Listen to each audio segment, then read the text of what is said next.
But yeah, so this is a little piece of American history. Sorry if I don't know if you can see it with the shine, but this is a book that was written in 1895. It's called Horses, Saddles, and Bridles, written by Major General William H. Carter. William H. Carter was a cavalryman. He was a West Point graduate from 1873.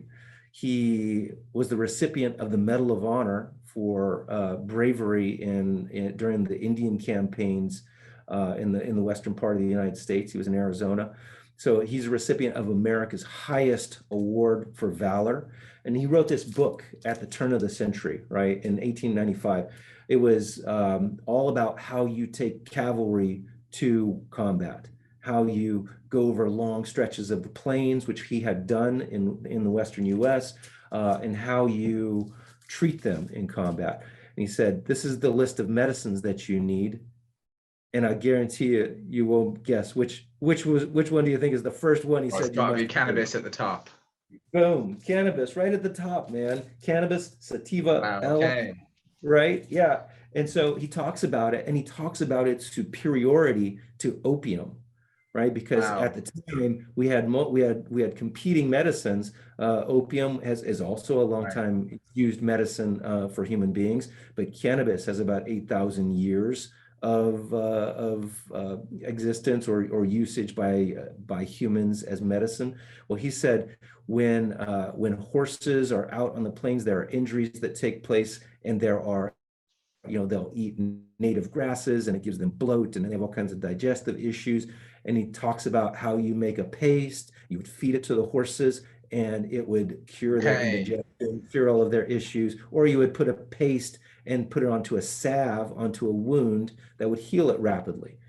So I look at that as, an indicator that this has been looked at by the military for a very long time, to include West Point graduates. And then further, in 1925, when the U.S. Army was in Panama with our partners, the Panamanians, and we were building the Panama Canal, it was noted by leadership that some of the soldiers were smoking this stuff called marijuana that the locals were smoking, right? They would use it in the evening.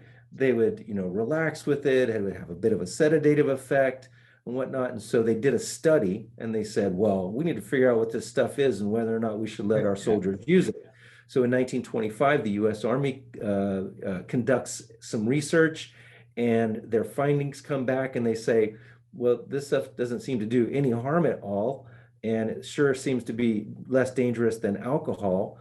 We don't recommend that we do anything. We don't prohibit our soldiers. And so what did the Army do?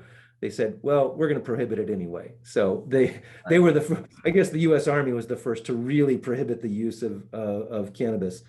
So the military has been talking about this for a while. There are also, there were different studies and research being done after World War II that were researching things like psychedelics as well as cannabis.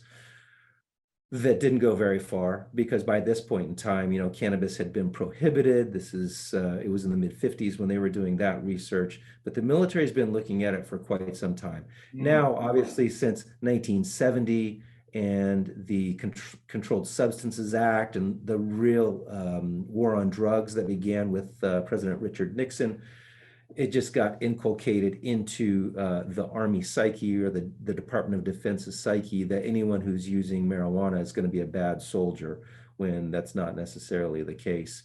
And then we really doubled down on that in the 80s when we began forcing soldiers to urinate into a receptacle that we would then test. And if it showed that cannabis was present, then you're out of the military. You're not good enough to carry a rifle. You're not good enough to serve. And I think that is just really short-sighted and uneducated in terms of what cannabis use does within a population.